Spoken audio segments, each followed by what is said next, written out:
Welcome back to Fortunate Fishes. I'm your host, Charlie Garcia. My guest today, Phil Radford, grew up working 6 years old in his grandfather's Michigan orchard up before 4 in the morning on Saturdays to sell at the market. That's where his first paycheck came from, first grade. By 12, he was sweeping floors at a cabinet shop. 8 years later, he walked out of that shop a skilled carpenter. Then, PhD in chemistry from Clemson. He started at Milliken Chemical, filed patents, made the chemicals in your Crayola crayons, watched the founder's grandson run a $2.5 billion company in his 90s, still showing up, still talking about cash reserves, and that left a mark. So by 2008, he's running his first company. 3 years later, he sold it and walked away with $15 million at the age of 35. Can you imagine? He could have done anything. But what he did was he rented a 1,500 square foot room in Wake Forest, North Carolina, and he started a clinical lab from scratch. No investors, no debt. He named it Radeas for Radical Ideas.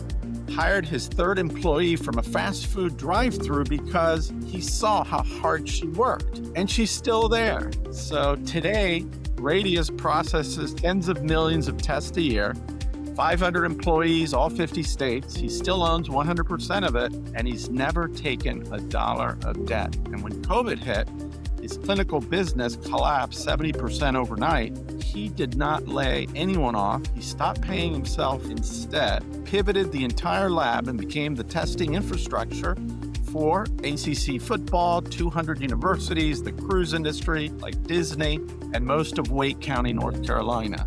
He's a devout Christian. He is a deacon at his church. He gives away $9 for every dollar he spends. It's called reverse tithing. We're going to find out about that. And he preaches funeral sermons. We're going to get into that too. Phil, welcome to Fortunate Fishes. Wow, Charlie, that's quite an introduction. I don't know that anybody has quite researched me the way you have. So thank you for all of that. That is quite a lead-in. I appreciate your time. Really, Charlie, your friendship over the last 3 years has been super special.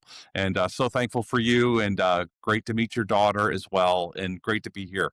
Well, thank you very much. So I want you to take the readers back to that Saturday morning truck ride. You're 6 years old. What do you remember? Where was your mom and dad, your other brothers and sisters? Did they just kind of drop you off with your grandparents or what? So my mom would come with us, and I always knew my mom as a very strong person. She was a person that kind of slung the bushels of barrels with everybody else. She kind of grew up that way. And even after she had kids, she felt this connection to want to go be with her dad and spend the day with her dad at the Detroit farmers market. And so we would load all that up. They would have, the truck would already be loaded. We would get there very early, and then I would just be sleeping. And I remember just a huge amount of work, getting everything on the truck into a place where it could be displayed. And were you doing this with your siblings? No, my mom would just kind of, it was like a special time where it was just one at a time. And so Really? Wow. yeah. So it was just me and my mom and my grandfather and my grandmother. So 4 of us. Sometimes in those booths, there's not a lot of space. And Right. Sometimes it would be really cold and in the morning there. And we would have, fires that were set up and going. And then we would, get everything ready to be displayed. And it was kind of like you worked all week to keep this fruit in pristine condition. And then, Saturday was the day where you had to go and get that all ready and displayed. And it was such a great place to learn business. And it was such a, with people that I loved and people that I cared about, and they cared about me. And I knew that. What were the roles that you learned? Because, a lot of us in R360 talk about how to teach kids value, business things. And here you are, 6 years old, and then some, selling, apples. But what are the business skills you learned, and how did you learn them? Yeah, so many. I mean, just I can remember the first time my grandfather ever got upset at me, and I had come up with a genius strategy. And the strategy was, you took a bucket of apples, and I put all the small ones in the bottom, and I wanted the top to be the big, luscious, biggest apples possible. genius idea, right? So someone would look at that and say, that is what we want because it has the big apples. And and I remember my grandfather looked at me and said, no, no, no, no.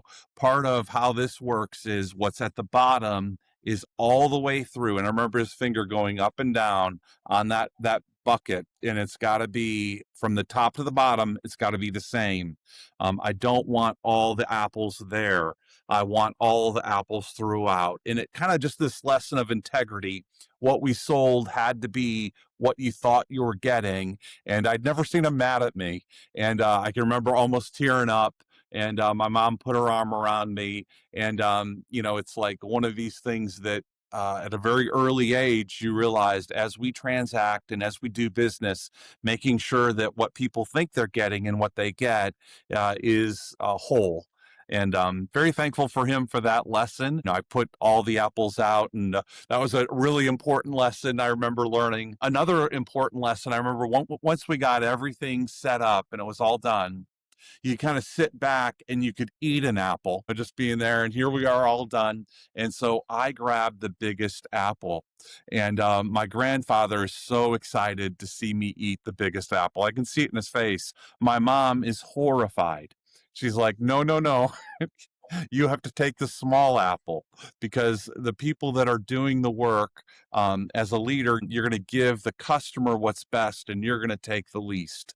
And just I can remember that lesson from my mom. And as a leader, always wanting to grab for that big apple and knowing actually that small apple is going to be just as good and it's going to satisfy. We're going to save the best for the people that we're trying to serve. I like that. Now, another thing that strikes me is that from like 6 to 20, you worked with your hands. You apprenticed for 8 years in a cabinet shop, and most kids at that age are, on a PlayStation playing video games. What did those years build in you that you couldn't have gotten any other way?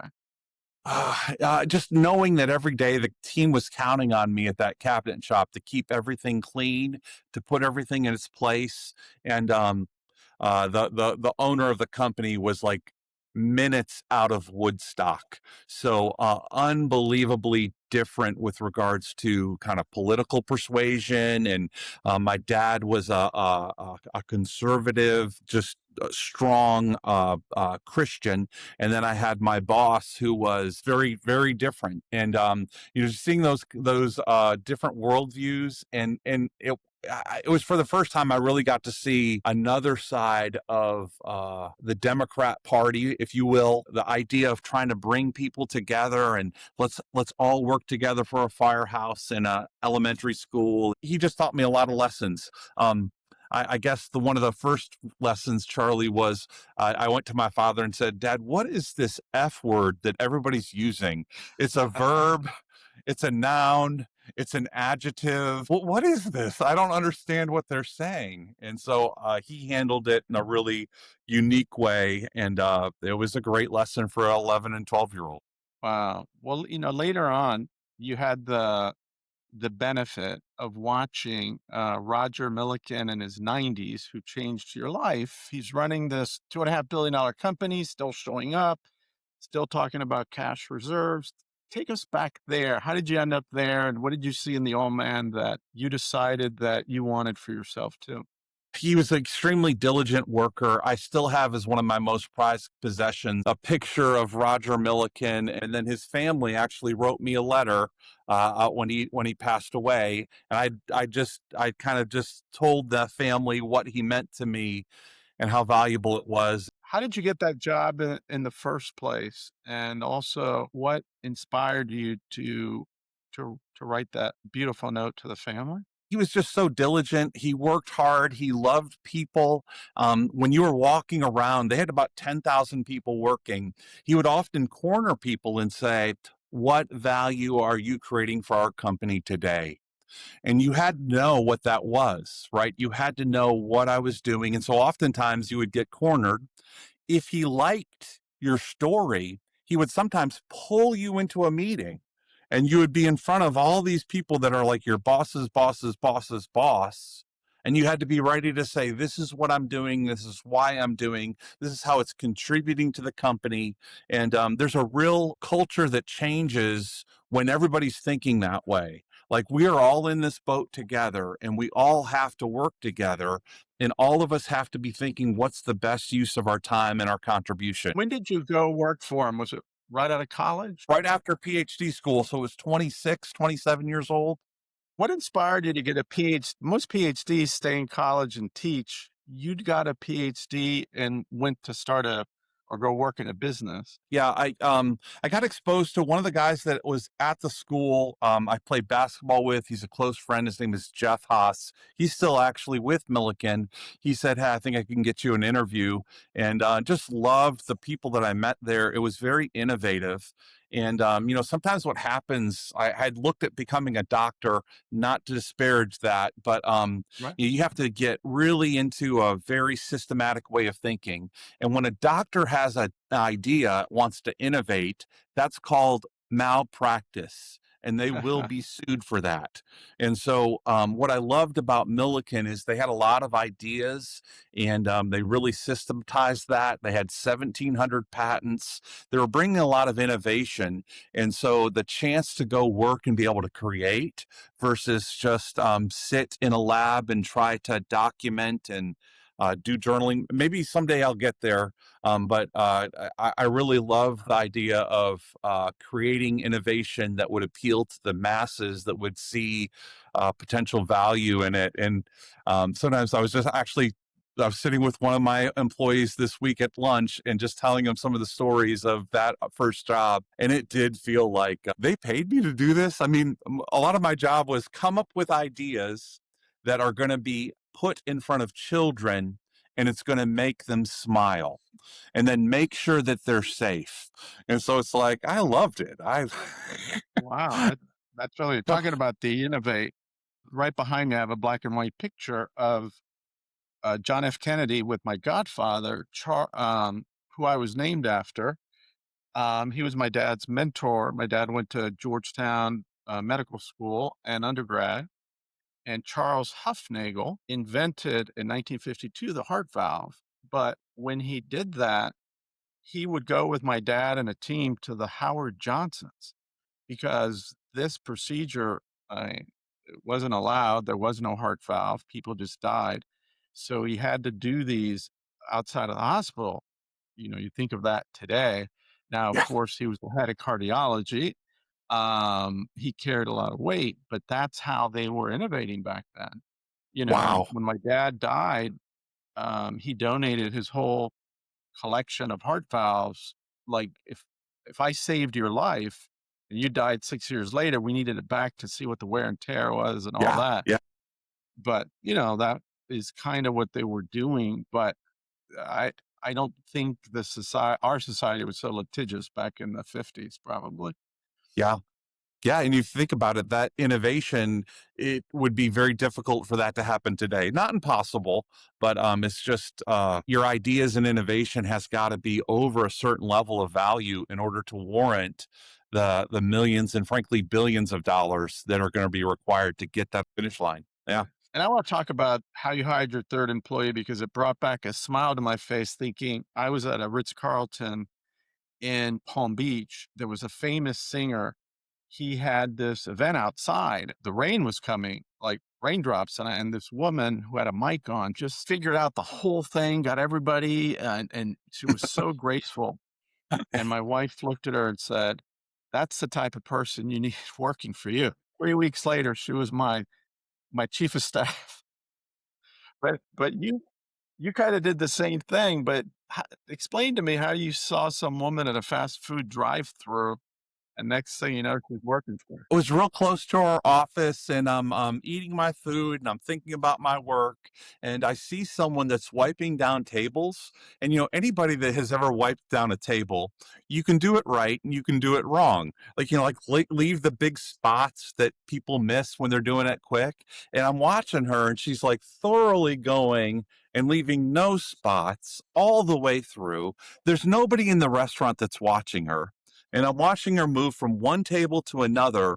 and she's doing it fast. Like there's something that's really motivating her. So I started a kind of a relationship, loved to meet her. And then when I came back in the next or the following days, just got to know her, and we had an acquaintance. And so it just ended up that um, she was able to come on, and it was the salary was really funny because she's like, well, I get raises. And one of the things this fast food chain was doing is every Right. 4 weeks they would give a 4-cent raise per hour. And so it's like, she's already been through, she's had 8 increases. And so is that something you could provide? And so I'm like, well, maybe not, but we will do this, and we will allow this to happen. And if the company's successful, you'll be successful in this way. And so, now we are 14 years later. You graduate with a PhD, you go work for this company, but we have a lot of people that are working for companies. They'd like to be an entrepreneur. How did you leave a company where you're getting well paid with an idea and then go off on your own and start some company that at the age of 35, you exit for $15 million? Take us through that journey of how that happened and why you did it, and what advice would you have for others? Yeah, I'm a big fan of like real conservative financial principles. And so a big fan of mine is a guy named Dave Ramsey. And so he just goes through these clear steps of number one, have $1,000 saved up for an emergency. Number two, pay off all of your short term debt. Number three, save for 3 to 6 months of savings. And he just goes through, there's 7 total steps, but it's that kind of real foundational stuff. And so I always, every time I have an entrepreneur, I point them that direction of get yourself in a position where you can go for 3 or 6 months without a paycheck. And then oftentimes if you do it in a sincere way with your boss and say, hey, I'm trying something on the side on the weekends, and I don't know if anything will amount to it, but this is what's going on. I want to do my best for you as an employer, but I also have this, and I just wanted to share that with you. I, how do owners respond when employees say that? I mean, I've had 5 of them that have done that to me, and I put my arm around them and say, I want you to win. I really do. That would be what I would recommend people would do. And you're kind of doing both jobs in a way. And if you have 6 to 12 months then saved up and you're able to get your business started, it just saves so much. And sometimes you get into it and you're like, this stinks. What was the great business idea that you had, and why was it successful?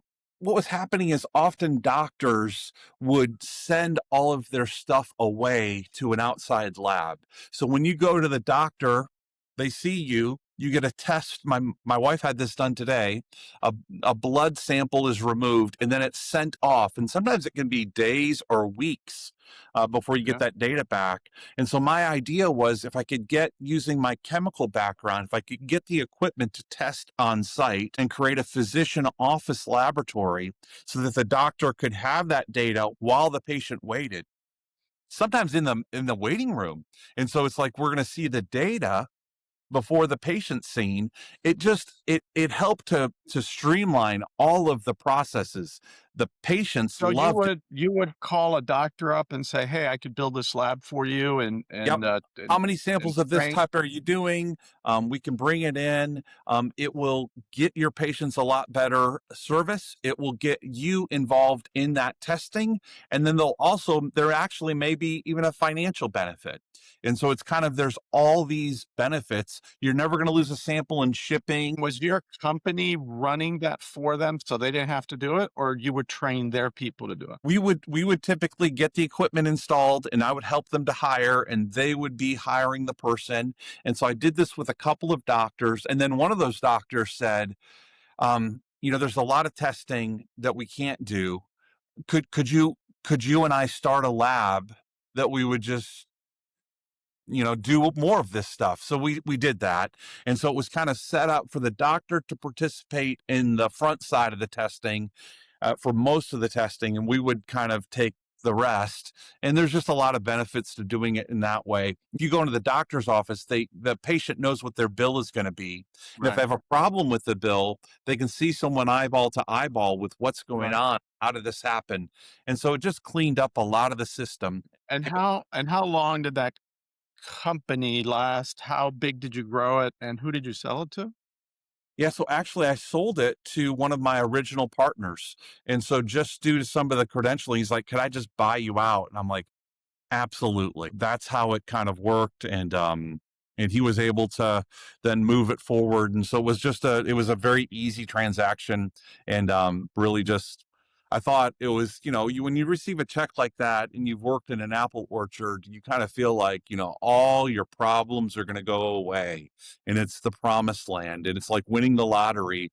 And I just wish everybody could have that experience. And it was just, there were great things about it. I was thankful for it. So you're 35 years old, more or less, financially free. You don't have to work anymore. You have a great life, but of course, that's not your nature. How long did you rest before starting something new? That first week on the beach was wonderful. And, the sand goes from one bucket to the next.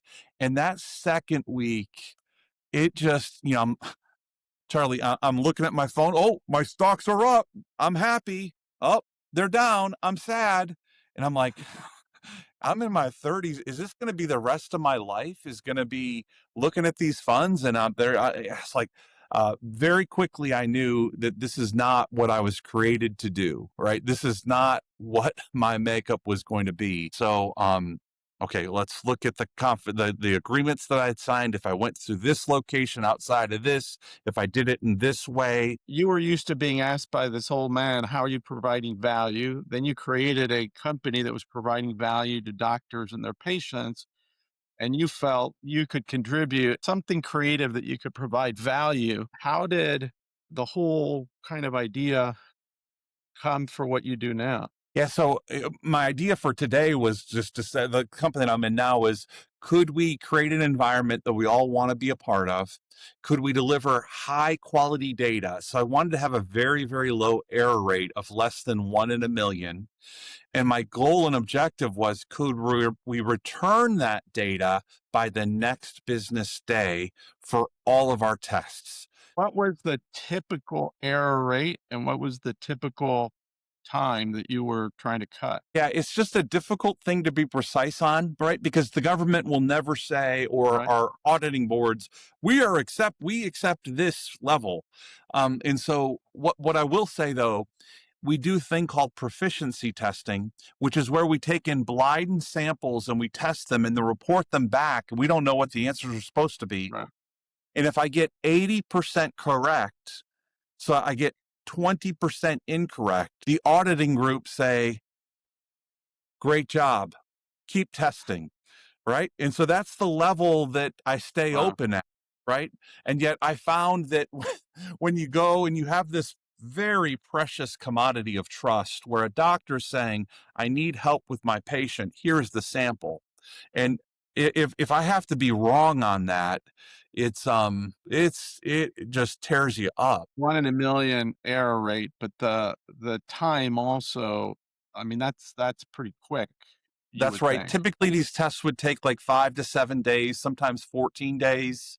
And, you got a patient that's No, no, sitting. no. I went with Christina to Toronto and I did some work, blood, urine, this and that. And because it's Canada, it's like 2 weeks, 2.5 weeks. Well, by then I'm not in Toronto anymore. I'm here. The doctor's busy.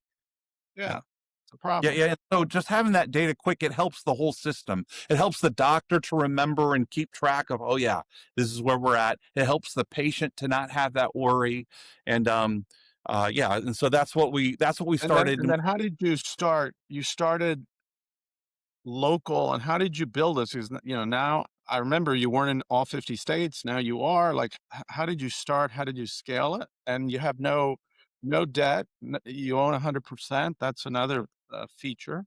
So it was just getting in an instrument. I had to stay away. I wanted to honor my non-compete agreements, and so I went to other locations and places and talked to people that were in the clinics and got to know the clinics. I'd spent a lot of time in the clinics, so that kind of gave me a leg up, and I understood kind of the flow. And so approached several, and then just give me a chance, like give our team a chance. Just send one sample.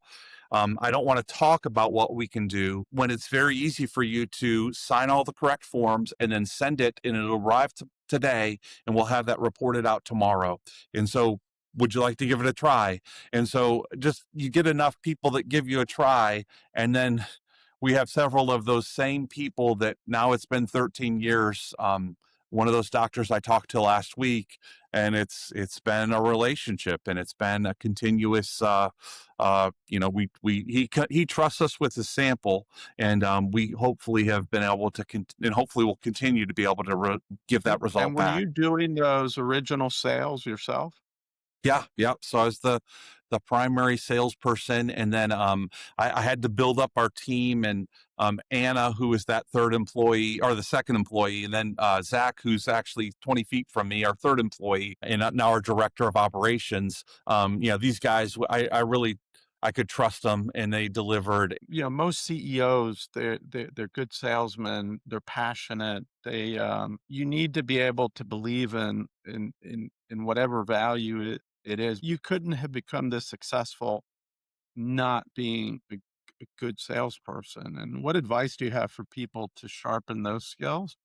I had a vision of salespeople that it was often all about a used car salesman that was rolling back odometers, and you're always trying to look for angles and do that. And I don't know how you're successful when you do that. I think if you are, it's only for a small time. I had a guy. He's out of Anderson, South Carolina. When a guy that I met when I was going to Clemson, and his family had owned an office supply company for a long time. So his name was Marshall Fant. And he just sat me down and said, "You have got sales so incorrectly. Sales is about seeing people's needs and meeting those needs. And when you do that well, Phil, you will have a situation where people will want to do business with you 10 years later, and it doesn't matter what you're selling. Like, they don't really care if they know that you're trying to serve them and serve them well." And so that would be, believing in your product and knowing it's going to work. And there's always questions, like you're always like, is it going to hold up? Are we going to be able to do it? But then trying to, look at as an act of service, that I know that we can do this, and I know that it can happen. I think that that's what helps things to sell. And then I always like, I don't like to talk a lot. I'd prefer people to experience. And you may be getting there in the story, but one of the things that won us the Disney contract, they wanted fast testing for their cruise ships. And my message to them is, come to any of our sites.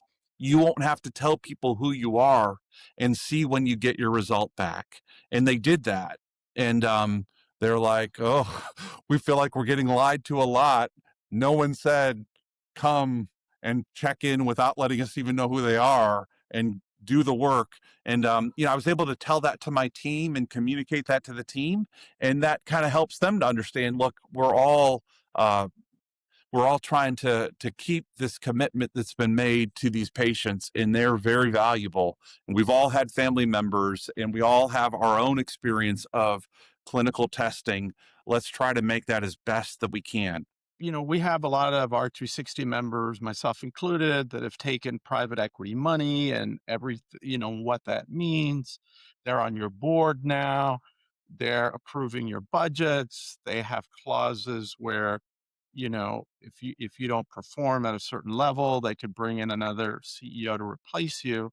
You've never gone down that road, and you've done it, built it debt free. And how have you done that? Is that just like a principle you've always wanted to stick by, or just that's kind of the way it worked out in your business? So in between, I worked with that Milliken, the $5 billion no debt free company. And then I worked with a small chemical group that had a venture capital group come in, and I was recruited to be their president. And so I had about an 18-month, 2-year experience of that feeling.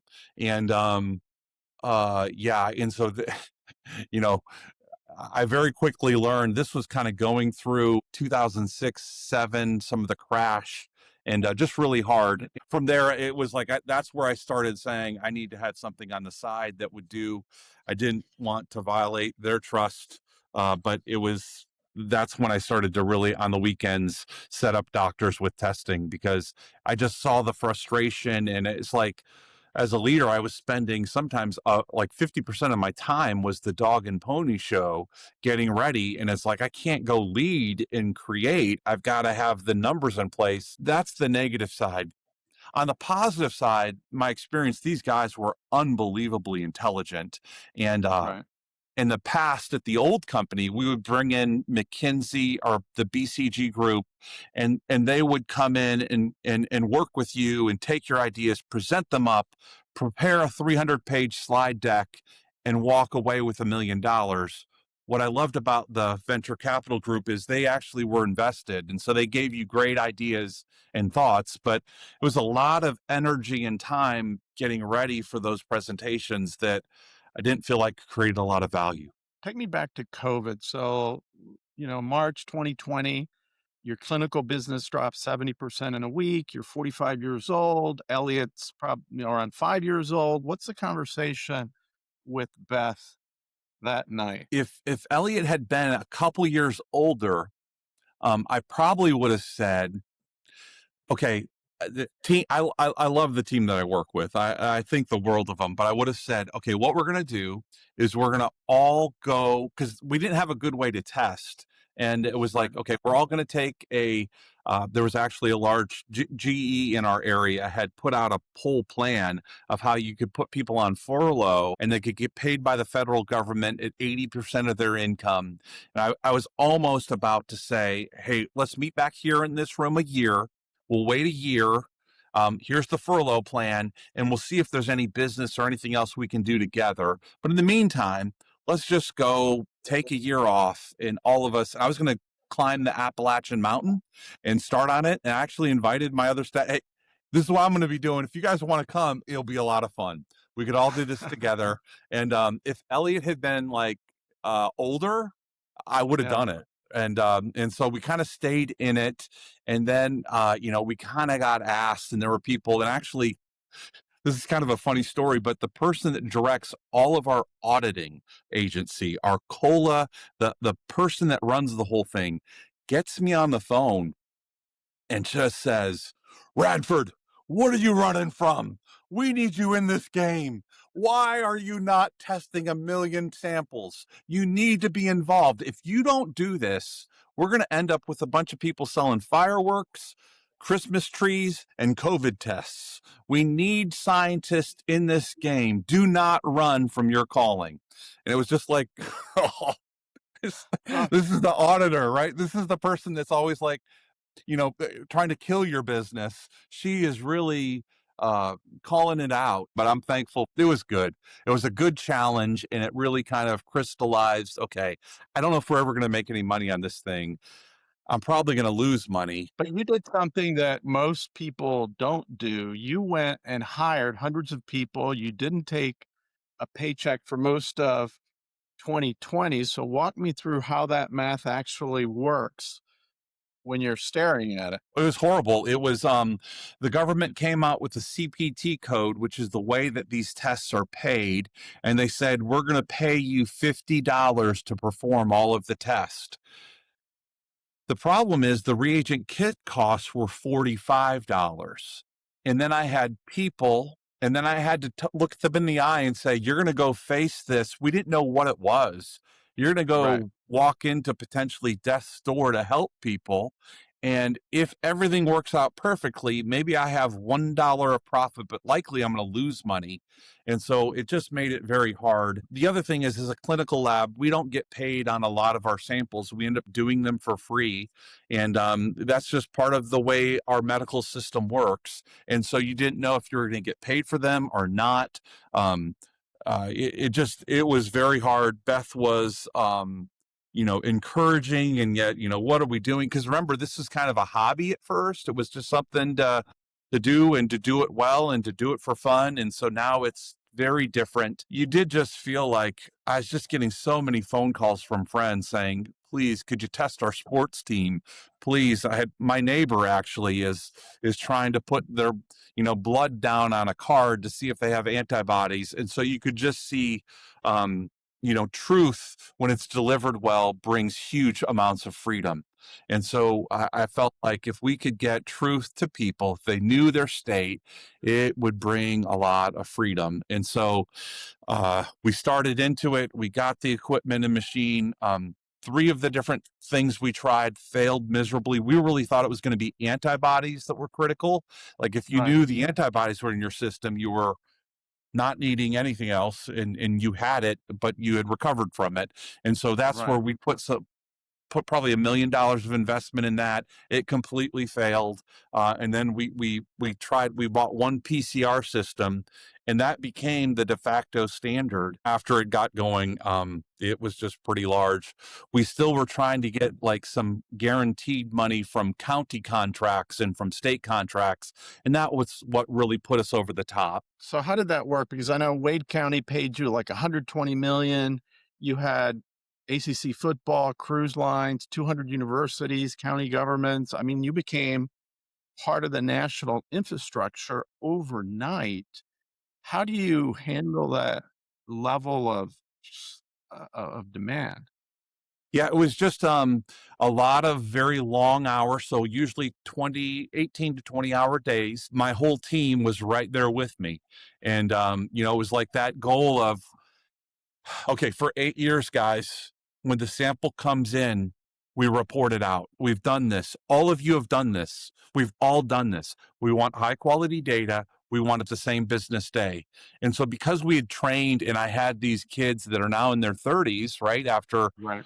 period of time, they're actually rock solid. And I could tell so many stories, Charlie. There's a guy that's 30 feet from me, and we are made it through most of COVID. We're getting ready to run out of reagents for the first time in a year. And that means we're not going to be able to report out data, and we might have to shut down our sites. We might have to stop all of that. And so this guy, Zach, Well, what did you do? yeah, I didn't do anything. This guy, Zach, who's my third employee, gets into a pickup truck, drives to Ohio, knocks on the reagent manufacturer's door, gets him to load it in, and at 6 a.m., we've got product and we can keep running. And I never uttered that out of my mouth. Like I never said, this is what you got to do. It was like, how did we get sent? What happened? Well, this initiative was taken. And so that happened over and over where the employees kind of encouraged each other.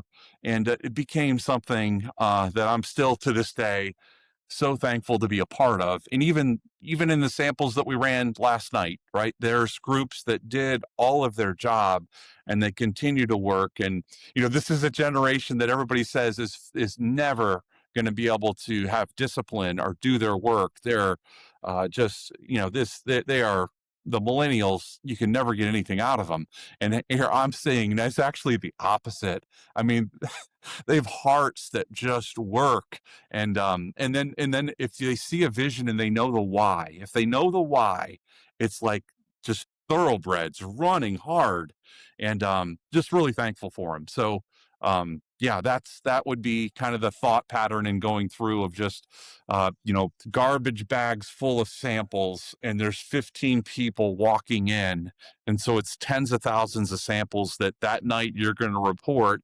And we want to get everything done that night, and then we're going to go to bed, and then we're going to wake up and we're going to do it again. And we were able to bring a lot of people in from our community, a lot of people in from all kinds of friends of friends of friends.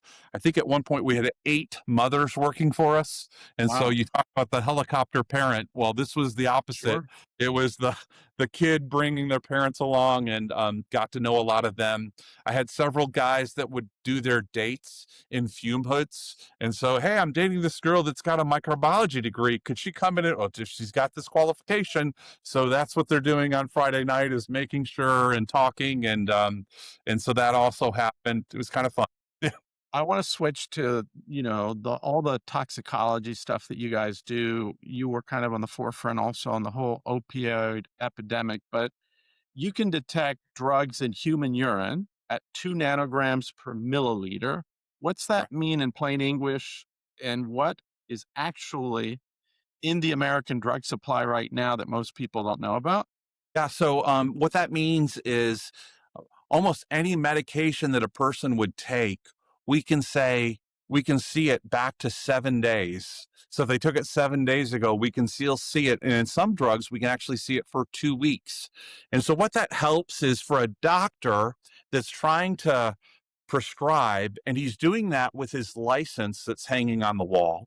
And on that license, the medical board can come in and take it away if they don't like what they see. And it Right. cost him $300,000 of student loan debt to have that piece of paper.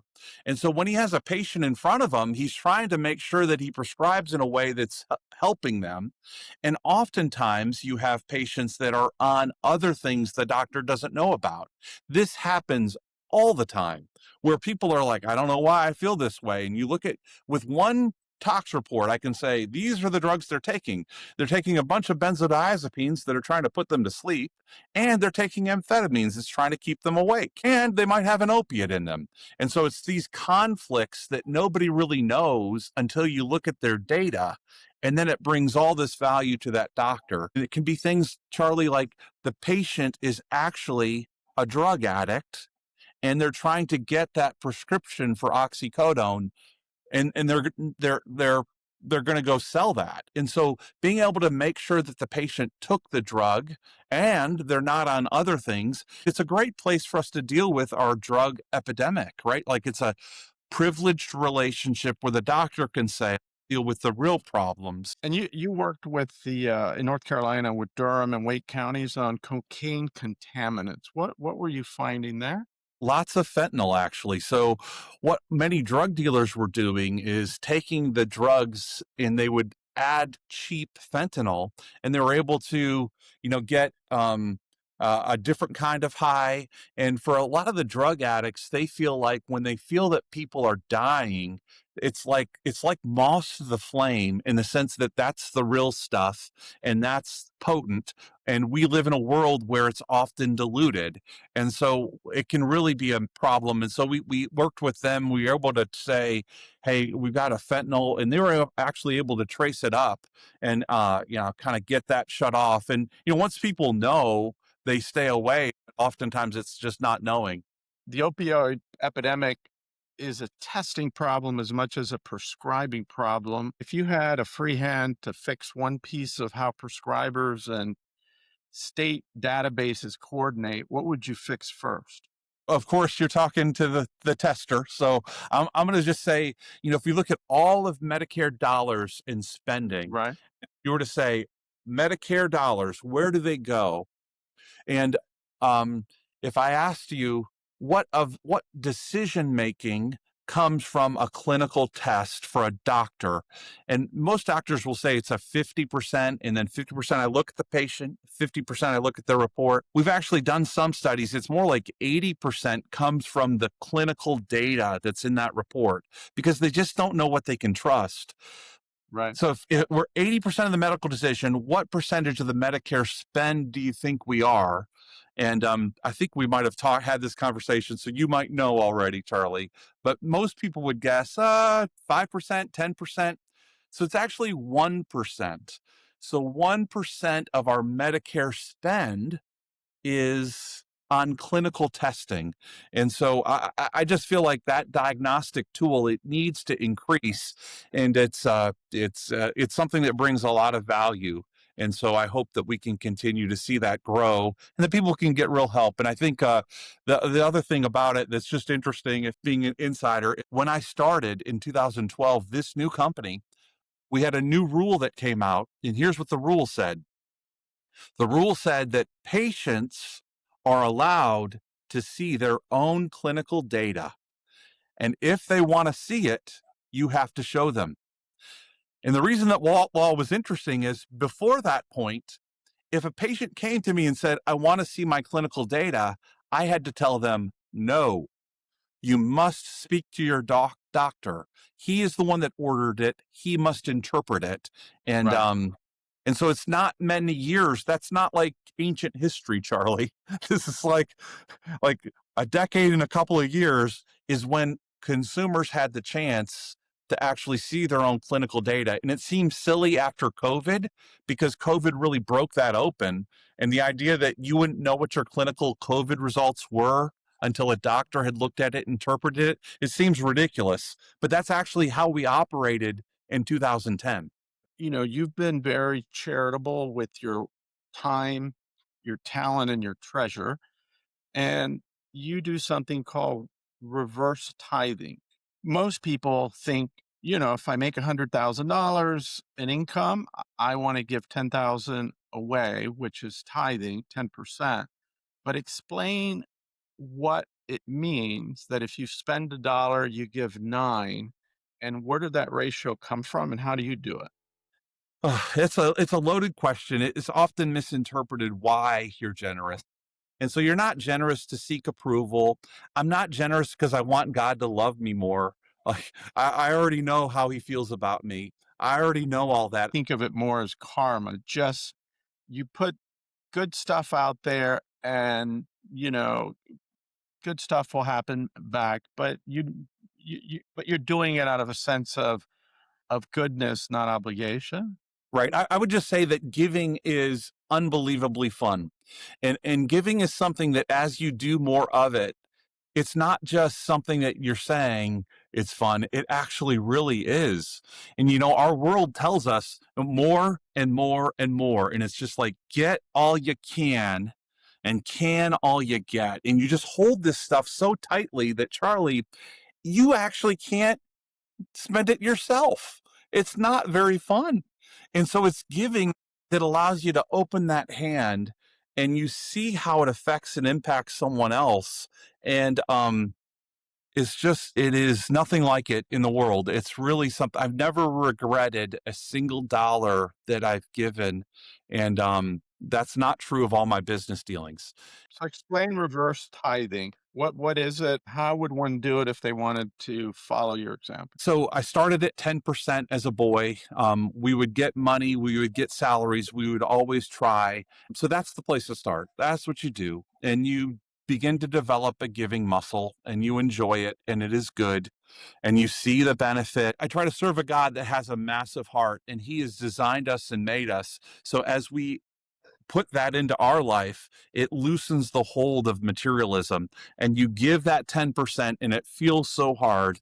And then you try to increase it and you just see the numbers go up. It's not something that I'm really super diligent about. It's more of if I look over the last 10 years, we've given away more than 9 times of what we've spent on ourselves. Now, thanks to R360 and Charlie, I am spending more.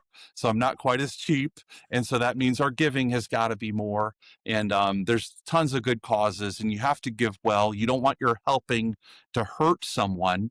And so there's some things that we could talk about from that perspective. But just in general, Charlie, the answer is you start and then you try to increase that. And as you see the help and what the impact is, you want to do more of it. If you looked at your entire family budget for the year and you saw, okay, I'm spending $250,000 on everything that I spend, including education for my children, you want to be then giving 9 times that away. Yep. So if I spend 100 grand on myself, I want to see $900,000 is going out. Right. Now, when you say on yourself, are you talking about on your family? Yep. Yep. Just I would just say our household income. We're putting out this amount of money. I want to multiply that by 9, and that's what we're trying to seek to give away. And where did that ratio come from, Phil? I got challenged to do that. I talked to some other guys that had done that. I had some conversations with other business people, and they just said, "Look, when you do this, you don't think it'll happen, but this is what's going to happen. You will have a heart for people, and everybody will want to do business with you. And you don't do it for that reason, but that's just a natural state." The ratio, why not 7 to 1? Why not It doesn't 16 have to to be 1? that. Why 9 to 1? Is that No, special, or no, it's not that nothing come from special about it. It's just that would be a goal, like It's 10% just the tithing. reverse tithing. If you're gonna Yeah, do it's the reverse of 10%, you're giving that's right. away it's 90. 9 That's where times. it comes from. Yep. And it's not Got it. I'm not if that might change tomorrow. I'm not saying this is my commitment forever. It's just that for many of us that are doing well, it's an objective and goal that is good. And it's not something where I'm trying to necessarily get that back or that energy is going to come back. It's more of I have been given a lot spiritually. My heavenly Father has given me much. It's just a way to react and to give back. Right. Now you've been active in your local church. Tell me about that. And then you started with, you were telling us, with 400 people, and then you just put 30,000 seats at Easter. Tell me about that, and where did that come from, and how you're doing it? Yeah, so just involved with a church here in Raleigh, and in our campus, we had when I started, there was probably about 200 to 300 people, and then we are now at about 12 or 13 years later. And this last Easter, we had 30,000 people, or just actually 40 people short of 30,000. So we'll round up. It's just been an unbelievable experience to be part of a church like that. I serve as an elder there. All that means is when people have difficulties or challenges in life, I'm one of the pastors that will call and show up and look people eyeball to eyeball and deal with their marriage or deal with a hurt or a death or a suicide. These are all situations that I've walked into. And I love my business and I love the people I work with, but it gives a richness of life to be able to walk in and deal with real things, and everything recalibrates. There's times when I'll talk about someone's marriage for 2 hours and I'll come back. I won't say a thing to my wife. I'll just hug her. And I'm like, just so thankful, because it's like when you hear all the problems of marriage and you're like, I don't think this is going to work out. It's like horrible. You come back and you're just like, thank you. I don't know how we are working out, but I'm thankful for it. And it gives a context that's very different. It's one thing to give money, but it's another thing to give our time. And it's another thing to give our talent. And as we give those things away, our lives are so much richer, and it's good. And I also need to just say, it's easy to say these things, and this is true, but there's also a side of my heart that, Charlie, every time these opportunities come out, I have a heart that says, no, don't do it. Don't do it. Keep it. Keep it. And it's just like, oh, okay, no, I've done this before. I must open up. And it's, Right. I'm making it sound very fact, but it's actually continues to be, Charlie, a battle. And it's tough. Tell me about, these funeral sermons. Like, what does standing over a casket teach a CEO that a board meeting can't? We all need to be ready for our demise, whether it's today or a month or 30 years or 50 years. You learn this life is short. And so if you're not prepared, you have to get prepared. And so that would be one thing. Um, Another thing, just from walking with people that go through this, taking care of your family well. There's just been so many times when people leave their family in a mess, and Right. having to kind of step in and be almost like a business leader for the family for a period of time while you try to straighten everything out. I think that would be another side. So I think preparing eternally, and then preparing a family, and we're not here forever, Charlie. Things are coming to an end, and we've got to be ready. Speaking of which, Jesus tells the parable of the 10 virgins and the banquet. Um, and the spiritual preparation is different than the financial preparation of what happens to your wealth. How do you think through that piece of it? I think that there's coming a time when it'll be unexpected for all of us that we're going to have to give an account of what we've done. And, James teaches us that all of us will give an account for what we've done and what we've had. You've got to be ready for that day. And that the 10 virgins that prepared and were ready for that day were different than the ones that had not. So, being ready, being prepared. And that's what we're seeing in this next generation. After the millennials that I struggled, this next generation is just unbelievably open. And they are seeing, in some ways, I think they've been lied to through the pandemic and through some of that kind of took away their high school and their middle school. And now they're coming out seeking. And so when you can provide truth and they can see it, they connect with it. We're seeing unbelievable amounts of people wanting to understand more about God, understand more about the gospel, the good news that what He's done, and it's beautiful. It's great to be a part of, and it's good to see young people respond to God. And if you haven't seen it, it's just it's No, it's a huge phenomenon, and it's not only happening in the U.S., happening in England and other places where kids are really dropping their electronics. They're going back to church. They're like last year, there was more sales of Bibles in the United States than previous 100 years. It's a diagnostic, right? It's a data point, and you yeah. kind of say, "Huh, interesting. Why is that happening?" But it is happening. So and you're kind of on the cusp of it. But it's happening across other faiths too. It's not only Christianity. Yeah, yeah. Little quick story. So one of the disciples, his name is John. John wrote the Mhm. book of Revelations. And so this man kind of has seen a lot. He's seen all of Jesus, he's seen the miracles, he's seen a resurrection, a resurrected body. He has seen all of these things that have happened. And yet at the end of his life, he says, "What brings me great, great joy? Right. I get great joy when I see my children follow God." And so it's like there's just something that's beautiful about that gets me very excited. It's just really, really exciting to see a new generation experience God and follow Him, and then to be part of those conversations, Charlie. It's just so, so good. One of those conversations just a few weeks ago. So I meet with this person, and she's like, "I came here with my friends, and I want to make this decision to be baptized, which is an outward expression of what God has done inside."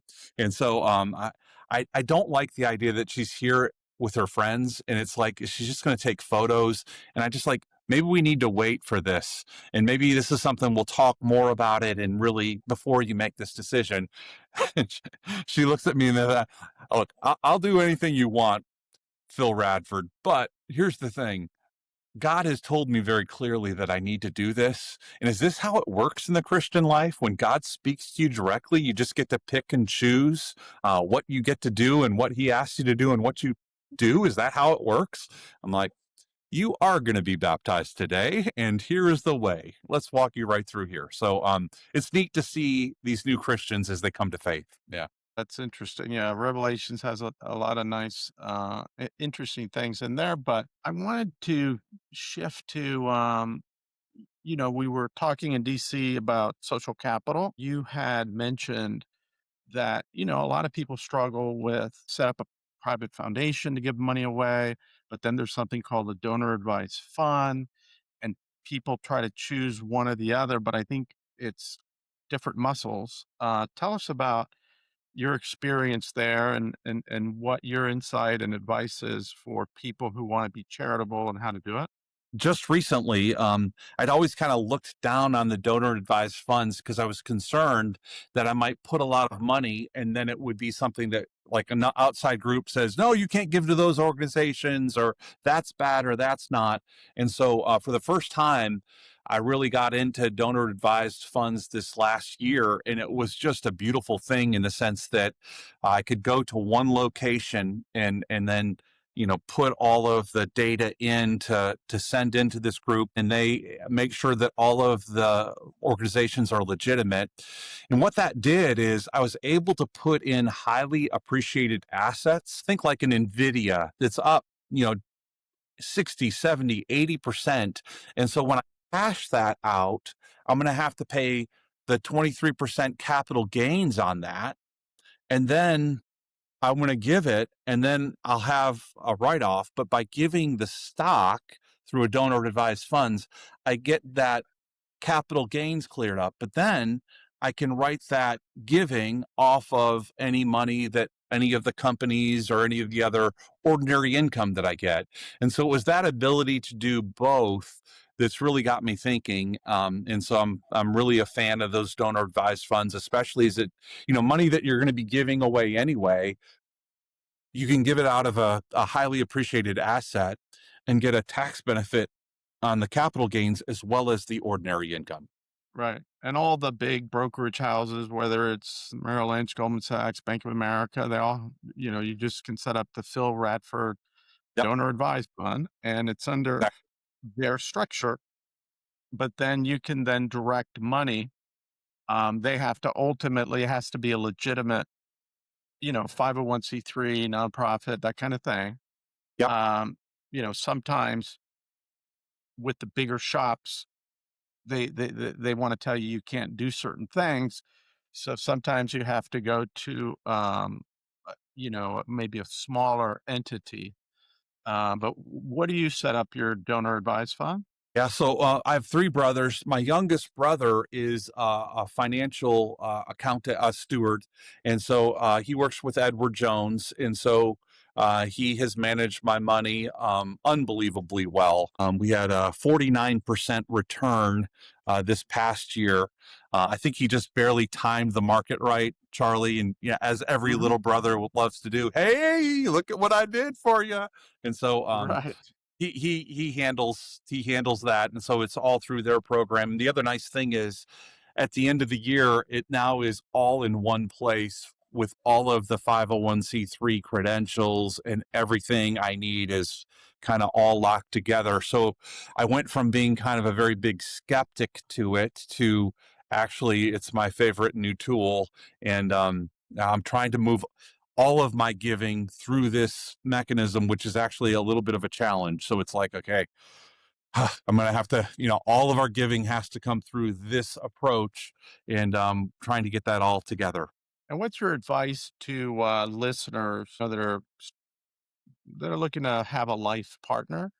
I've met Beth. You've made a great choice there, valedictorian, great mom. Like, what advice will you give Elliot in terms of when it's time for him to find the right partner? I met Beth in a campus ministry at a church that I was involved with at college, and we were kind of both running the same way.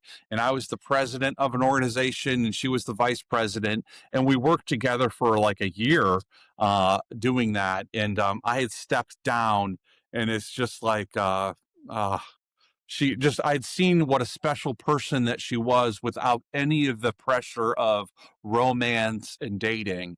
And so I was really concerned because I knew that when I asked her out, I might lose a really close friend. And I can remember that just feeling, oh boy, this is a big deal here because I really, really like and respect her as a friend. And so when it did work out, just And how elated. long did you guys date? And did your mom and dad really like her when they finally met her? Yeah, my mom and dad were pretty easy. Her parents a little different, and so I can remember going to ask for her hand in marriage to my father-in-law. I thought it would be a 15-minute conversation. It was 4 hours, and Jeez. yeah, no, he just wanted to know all of these things, and it was just very clear to him that it was very clear to me that the most precious thing that he had in this world was his daughter, and he wanted to make sure that I understood what she meant to him, and had just a ton of questions. And he's a very close and dear friend to this day. Yeah, he's just very, very special. But that 4 hour conversation was a little different. So the advice that I would have is, get someone that believes that kind of way and has those bigger things that them themselves that are directing. I would try to align with someone spiritually and get those connections, and then as you move and you're trying to move closer to God, you just form natural connections, and that has paid off huge dividends. Did she grow up in the same kind of Yep. community that you did? She grew up in Aiken, South Carolina, so the South, also a conservative Christian family, but different. And I grew up in New England, and so yeah, Yankees are coming down here, and so it's a different culture, but yet a lot of similarities. Her parents are just really special people that we've been on just this several decades of walking together, the ups and the downs, and they're special Yeah. and are close. And then my own father and my recently passed mother, and so yeah, I think that there's a lot of similarities, but there are differences. She was from the South. She's from a family of all girls, and I'm from a family of all boys. And so that makes our relationship always very interesting. My mom passed last July. Your mom passed a few months ago. One of the things I had learned actually from an R360 member in Miami who had this fascinating story. He did not have a good relationship with his father. He had a brother and sister who were like 10 years older than him, and he was kind of a troublemaker, and he basically got kicked out of the house in Florence at the age of 14, and he went to a boarding school in Germany. Never graduated from high school, but from the age of 14 until his mother died, every single day, 365 days a year, he would call his mother in Italy, Wow. which I found first, I didn't believe it at first. Like it was such an unbelievable story, but knowing the way that he is. And then I started doing that with my own mother for the last 4 years before she passed. I started calling her every day, and then I finally moved, and it had a huge effect on me and her, even if it was 10 minutes, 5 minutes, but Yeah. she knew Yeah. that I would be calling every day, Yeah. um, and it made a big difference. But tell me about how you're dealing with, like, your mom no longer being here, and what advice do you have for others? That's a tougher one. Mother's Day was really hard. Yeah. Just you think about the finality of not having her here. My mom had an extremely strong faith and it just oozed out of her, Charlie. And it was like you couldn't get her to say much. But when you started talking about the Bible or other verses that we'd learned together or songs, in her dementia, she would just come alive. And I remember one of the messages she said, one of our conversations, one of the few last ones, she just said, Phil, I don't know what's happening to my mind. I don't know what's going on, but I love Jesus and I can't wait to see him on the other side.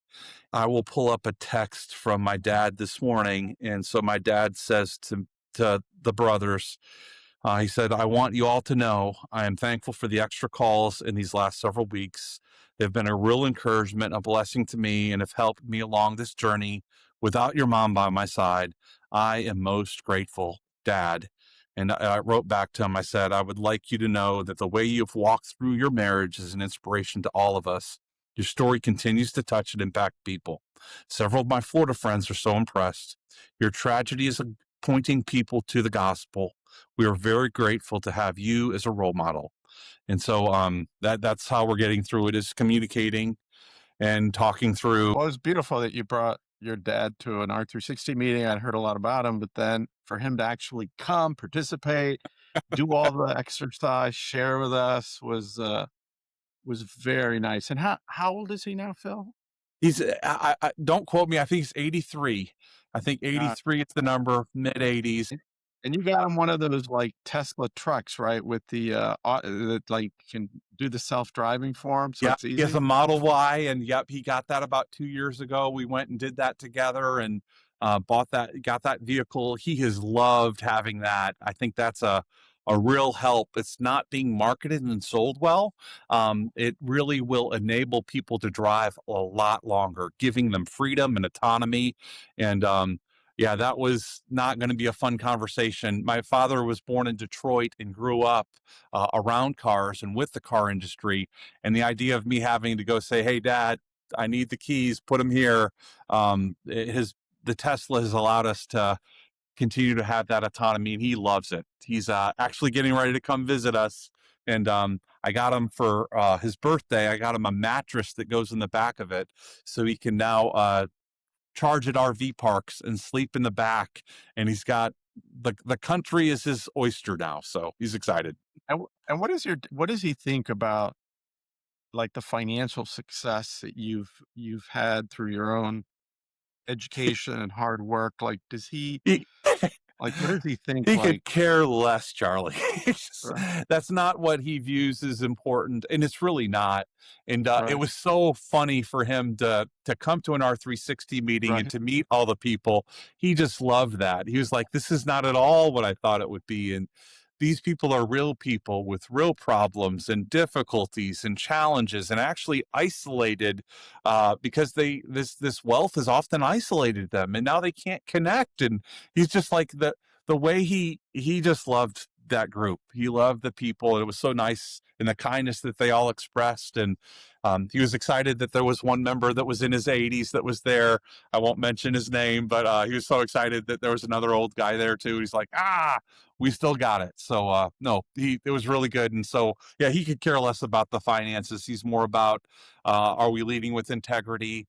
Are we honoring our commitments to our families? And those would be the things that he would be really the things that would matter. I think people that come to these meetings they're very surprised about what we actually talk about because, when you don't have something, you just fantasize about what it's actually like, but none of the other problems really go away. In fact, sometimes they compound. And I say at the end of the day, money is just energy, and it can be very positive or it can be very negative depending on what you do with it or don't do with it. Um, and it can be problematic if you don't think through it carefully. That's right. That's right. So, so I want to kind of tell me now. You and Beth have one son. He's 11. Elliot. Tell me a little bit about him and what he's like. Yeah, so he loves to read. He loves to study. He's real tall for his age. So he's in fifth grade. He's 5'6". I think he's going to 7 now. And so we've been, being a dad is just an amazing role in a parent. And you have these hopes and dreams and aspirations for them, but yet you also want them to feel secure and to be loved. But you want to push, but you want comfort. And so it's just these interactions that are really, really special. And I've loved being a father. I've loved being a dad, and he is doing very well and growing up, and we're just at the cusp. He's 11, so a lot of fun, I'm sure, to be had in the next 2 or 3 years in puberty and changing. We have a lot of members at homeschool, but that never was an issue with you guys. You have good schools. My wife is an educator and Yeah. very good, and so she went and visited the schools. She volunteers in the schools. She knows all the people that are there, and so yeah, we may need to move him at some point or change if things don't look. I think every kid's a little different, but yeah, we've really enjoyed the school that we're in. It's a charter school, and yeah, we've really enjoyed it, and I've we actually went to a school play last night, and so I got to see a lot of his friends perform Matilda and on the stage. And yeah, it's like you're watching these seventh and eighth graders find their voice and stand in front of a stage and be able to deliver a message. And it's just the curtain goes down, you hear them all Right. cheering, and they're so excited. So it's really fun. Yeah. Well, I want to end with a couple of things. You've achieved a lot of success, and for the young people or anyone really watching out there, have there been any significant books that have helped you with your mindset, your success? Podcasts that you maybe look at regularly, like what fuels you or what things could help others in Yeah. their own journey that you would offer them? For me, the Bible is something that would be a core book for me to really understand how life works. That would be kind of knowing the Bible well, and seeing that is going to be an important one. From a business perspective, I really do like Dave Ramsey and some of his financial principles. They're very simple. They've steered me clear in, like, in places where I have a business and I have resources, and I'm able to look at someone in the eye and say, I'm not going to take that deal. And I'm not in a position where I have to. Right. It's safe. And so that risk and the loans and the debt and then the partners and all of these things, it's not that they're bad. It's just that it can put you in positions where you're not Sure. able to make the decisions that you want to make. And so I'm on the conservative side. If it grows slow, that's fine. Those would be points as far as like other podcasts. There's so many of them that are good that are out there. To me, the Fortunate Fishes podcast, you are getting access to people that are billionaires that have never done another podcast ever, right? They don't have time for this stuff. They're not part of this like whole dynamic. They do it one time, they tell their story, you get to see them, and then they're off.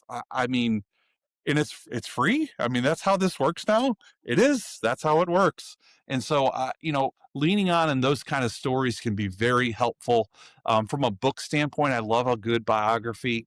So I like to read. I was the 32nd member of audible.com.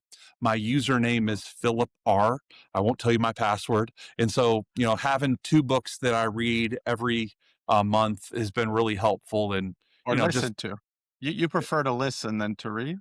that's correct. That's correct. But like, a John Adams or a George Washington or the Wright brothers, the things that they faced and the trials that they went through and how they were able to bring change can be really inspiring. So that would be kind of a third. So I'd say the Bible. From a finance person, I really like the Ramsey stuff because it's so simplistic and it's clear.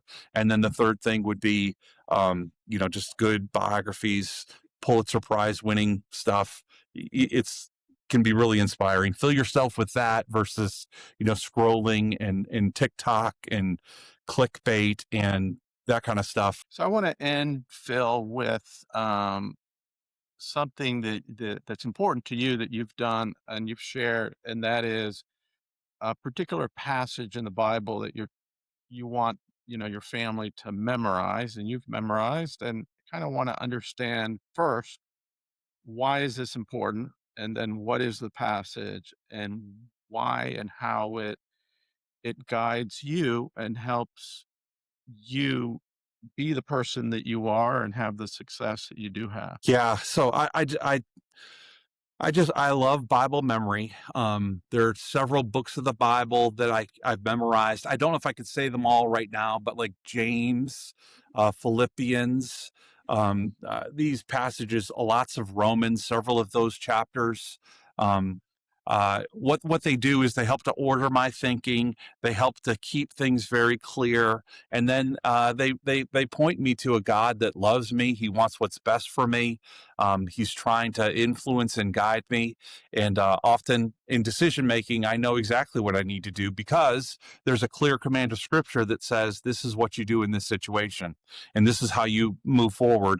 And so it makes life very simple, and it's like I don't have to worry. So one of the ones that I shared at our last meeting, my son and I, we've learned about probably 50 or 60 verses, and can go through all of them. But we started to memorize chapters. And so Psalms 19 is one of those chapters for this year. It ends with this idea of David says, "Let the words of my mouth and the meditation of my heart be acceptable in your sight, O Lord, my rock and my redeemer." And the idea there is to have both. I don't want to have just one and not the other. I don't want to have like perfect words, but my heart is wicked and I hate everything I'm doing. And it's a big, what do we call that? We call that a hypocrite. That's a person that in any line we all detest. And so I don't want that to be me. But I also don't want to be the person that has like perfect heart and no words, because I'm a coward and I'm afraid to say what I know needs to be said. And so I want my words to be pleasing. So that's my prayer for 2026, is that my words and my thoughts would both be acceptable in God's sight. Well, this was wonderful. And was there any question that I should have asked you that I didn't ask that you wanted to answer? Charlie, this is I cannot believe how much preparation you've put in to knowing my story and just putting it all out. No, I think you've kind of hit on everything. I think those are some great ones, and really impressed by your time and what you've done to make this real special. So thank you for putting this together, Charlie. Well, thank you for coming, and wish you a wonderful summer. Very good. Thanks so much, Charlie. We'll be seeing you around.